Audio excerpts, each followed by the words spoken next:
Nama gue Bimo, dan ini cerita horor gue di kampus.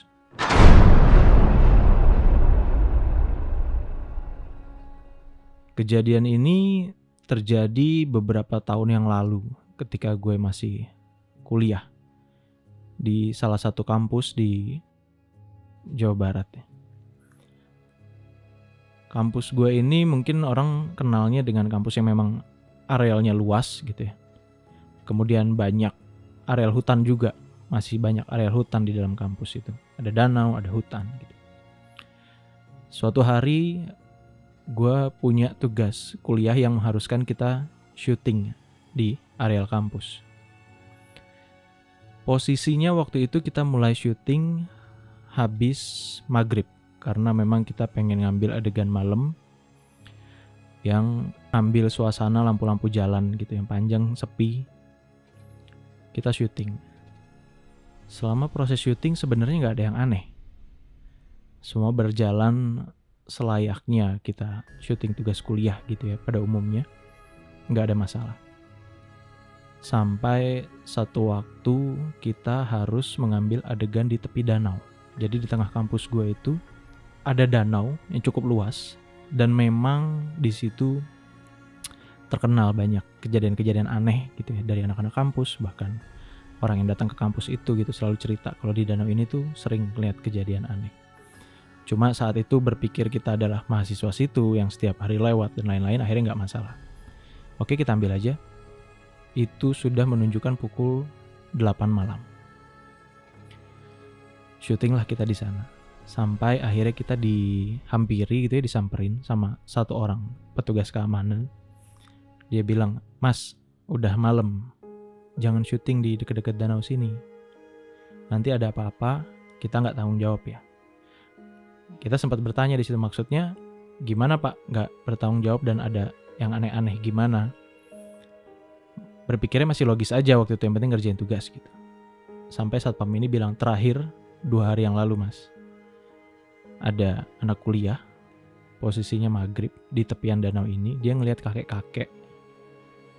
Itu dia ngelayang di tengah danau, jalan ngehampirin dia sampai akhirnya mereka kabur." Yang tadinya kita nggak kepikiran apa-apa, ngedenger cerita itu tuh tiba-tiba langsung lihat-lihatan. Suasananya berubah karena memang udah gelap banget. Posisi jam 8 malam tuh di areal danau tuh lampunya sedikit penerangannya. Terus security-nya bilang, "Ya udah, yang penting saya udah ngingetin ya. Kalau ada apa-apa kita nggak tanggung jawab." Akhirnya security itu pergi ninggalin kita. Sampai di situ kita berusaha untuk tetap tenang, namanya anak kuliahan gitu ya, gengsi sama teman sendiri. Nggak ada apa-apa, udah syuting gitu. Syutinglah kita di tepi danau itu yang memang adegannya agak panjang. Berulang kali kita syuting di tepian danau, di pinggiran areal hutannya itu. Sampai sekitar jam 10 malam. Di sini mulai yang orang bilang mungkin kejadian-kejadian aneh itu kejadian sama kita gitu. Kita ngelihat banget itu malam itu cerah, nggak ada hujan, nggak ada mendung, nggak ada apa. Tapi tiba-tiba danau itu kayak ditutupin kabut. Jadi di permukaannya itu mulai ditutupin kabut gitu. Kita pikir apa memang kalau malam kayak gini ya gitu. Kita masih ngelanjutin syuting kita, sampai akhirnya pada satu saat kita mulai mencium bau yang aneh. Setiap kita mendekati danau itu bau anyir darah, amis gitu. Kita berpikir apa mungkin ada ikan mati atau apa, tapi enggak. Ini makin dalam, baunya tuh makin kayak nusuk ke hidung gitu. Terus kita mulai lihat-lihatan lagi, ngeliat kanan kiri, ngeliat areal hutan. Udahan yuk, udah nggak beres nih. Itu posisi jam 11 malam sudah. Posisi jam 11 malam akhirnya kita mutusin, oke yuk kita buru-buru. Posisi juga udah setengah takut sebenarnya itu. Kita buru-buru, kita ninggalin lokasi. Ada kosan teman itu di belakang kampus, dan itu ada pintu kecil yang kita harus ngelewatin hutan dulu. Pintu kecil itu akan ditutup ketika jam 11 malam memang. Dan ketika kita sampai di pintu itu tuh pas banget mau ditutup. Begitu kita keluar areal itu, pintu langsung dikunci, satpamnya langsung pergi 2 orang. Sampailah kita di kosan teman, nurunin barang segala macam. Dan kemudian di situ kita ngeh, tripod kamera kita itu ketinggalan di pinggir danau. Bingung akhirnya gimana, udah kita ke pintu kecil aja. Kali security-nya masih ada, bisa diteriakin buat kita bukain pintu. Kita sampai di sana posisi jam 11 lewat, 11 malam lewat, itu udah gak ada orang. Cuma ada satu lampu jalan di belakang pintu itu yang nyala warna orange gitu. Gak ada orang sama sekali, tapi di situ ada satu orang. Satu orang berdiri di samping motornya. Ada motor, kemudian dia berdiri di sebelahnya gitu.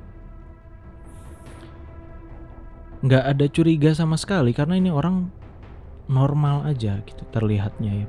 Dia pakai jaket hitam, celana panjang gitu, dengan sepatu. Cuma rambutnya ini saat itu berantakannya gimana ya, kayak orang bangun tidur tapi udah lama panjang gitu ya, agak keribu atau gimana, jadi berantakan banget gitu rambutnya. Kita coba panggil karena memang biasanya di dalam kampus itu masih suka ada beberapa orang tukang ojek gitu ya, yang nganterin orang-orang yang di kampus sampai malam gitu. Kita coba panggil beberapa kali, dia nggak nengok, sama sekali nggak nengok, kayak orang melihat sesuatu ke arah hutan gitu. Jadi dia madep hutan, diam, nggak bergeming gitu. Kita panggil, nggak nengok sama sekali, bahkan sampai dipanggil cukup kencang dia nggak nengok. Nah, ketika beberapa kali dipanggil nggak nengok, terus kemudian kita ngelihat dia melihat ke arah mana, baru di situ deh, itu dari kaki sampai kepala tiba-tiba merinding. Dia ngelihat ke arah hutan, diem aja gitu ya. Kita semua merinding dan muncul lagi bau aneh yang tadi di danau. Kita cium lagi bau anyir itu. Dan itu baunya lebih dari bau bangkai. Kalau dibilang bangkai binatang gitu, itu lebih. Karena dia bau. Dan itu gak cuma satu orang. Waktu itu saya sama teman saya berdua, dan dua-duanya nyium. Lu nyium gak bau ini? Iya nyium. Udah perasaan gak enak, orang ini aneh. Bilang udah gak usah, gak jelas nih gitu. Kita pakai motor sendiri aja masuk dari pintu depan. Karena saat itu pintu depan kampus pasti dijaga security dan bisa masuk gitu. Kita balik ke kosan, ambil motor sendiri. Kita muter lah lewat pintu depan kampus. Pintu depan kampus ketemu security yang tadi ngingetin kita tuh di danau. Pak, minta tolong mau masuk. Kenapa ditanya? Tripod saya ketinggalan, tripod kamera di pinggir danau. Hati-hati ya, saya udah bilangin pokoknya. Dia selalu bilang begitu sampai beberapa kali. Saya juga aneh, ini kenapa sih maksudnya? Nah, singkat kata pintunya dibuka, kita masuk gitu ya. Itu sepanjang perjalanan menuju danau, goncengan gitu ya. Saya posisinya di belakang, itu selalu kayak ada yang ngeliatin. Dari samping, dari depan, dari belakang, itu kayak seolah-olah orang banyak matanya ngeliatin kita gitu. Itu kita jalan nyelusurin hutan, makin dalam, makin sepi, lampu makin sedikit. Sebagai mendekati danau tuh lampu makin sedikit. Akhirnya kita sampai di dekat danau. Udah deh tuh tunjuk-tunjukkan sama temen, udah lo yang turun ambil tripodnya. Enggak lo aja. Akhirnya yaudah berdua aja, berdua kita mutusin berdua. Tripod masih ada di posisinya semula kita tinggalin, nggak ada yang berubah sama sekali. Kita jalan sampai kita ambil tripod itu. Begitu diangkat, bau aneh tadi muncul lagi. Bau darah yang kuat itu tadi muncul lagi. Di situ posisinya udah nggak kepikiran buat takut, nggak pikiran buat ngomong, tapi kita benar-benar lihat-lihatan, nggak bisa bergerak.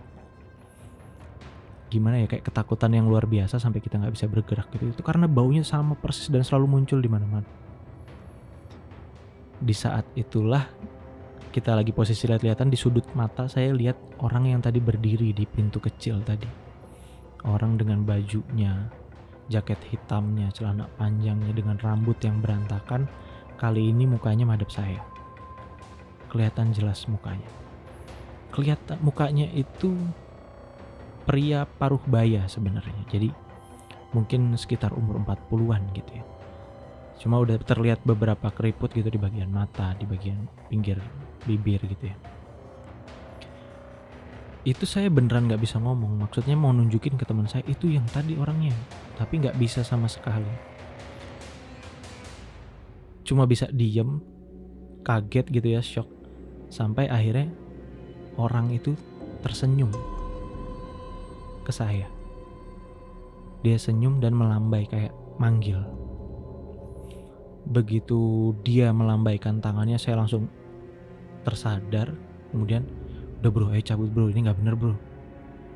Teman saya juga udah gak pakai nengok, dia kayaknya tahu saya ngelihat apa. Udah gak pakai nengok, langsung udah cabut, langsung naik, kita langsung lari ke motor. Balik lagi ketika di motor, itu motor orang yang tadi ada di samping motor kita. Kalau dilihat motornya, itu motor tua pada umumnya ya. Kelihatan motor tua pada, mungkin kalau sekarang orang tahu motor Honda 70 gitu ya. Kelihatan tuh motor Honda 70. Lihat itu motor siapa itu? Ini motor orang yang tadi. Ya udah kita jalan-jalan buru-buru ke arah motor.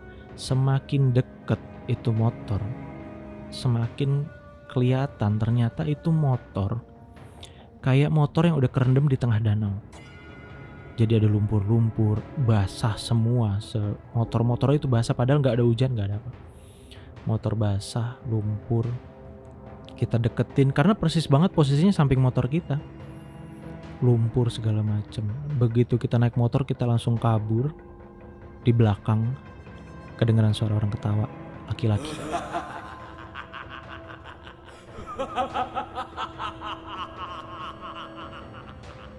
Kayak orang ngetawain kita gitu. Suaranya gimana ya kalau dibilang? Kalau orang umumnya ketawa gitu kedengeran di kuping gitu ya, di luar gitu. Ini ketawanya kayak kita kedenger di dalam kuping kita gitu. Kayak orang pakai headset. Ketawa bener-bener di dalam kuping kita. Itu udah gak pakai nengok ke belakang, kabur, balik ke kosan.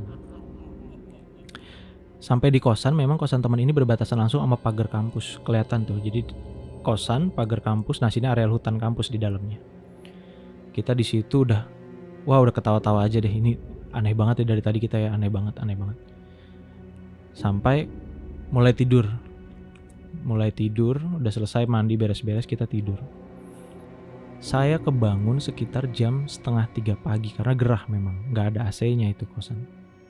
Gerah, saya kebangun, keluar ngambil air, duduklah di depan kosan teman ini yang menghadap ke hutan, minum maksudnya.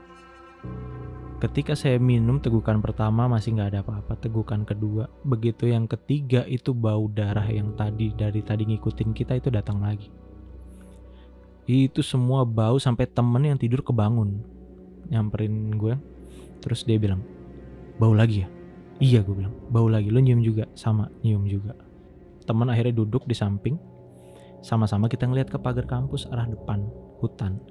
Tiba-tiba di balik pagar itu ada si orang tadi. Dada-dada ke arah kita. Dadanya pelan gitu, janggal. Dadanya pelan. Di situ balik lagi kita nggak bisa ngapa-ngapain deh. Cuma ngeliatin dia dada-dada. Terakhir senyum dan ketawa. Ketawa yang tadi kita dengar di danau, suaranya persis kayak gitu. Habis itu kita langsung masuk ke kamar, kunci pintu. Udah gak berani lagi ngebahas cerita itu sampai besok-besok pagi. Begitu udah terang baru kita berani cerita lagi.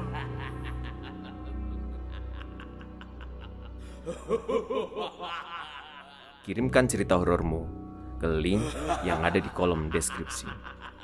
Dan dapatkan souvenir menarik dari Trans 7. Jangan lupa like dan subscribe supaya kamu tidak ketinggalan cerita horor selanjutnya.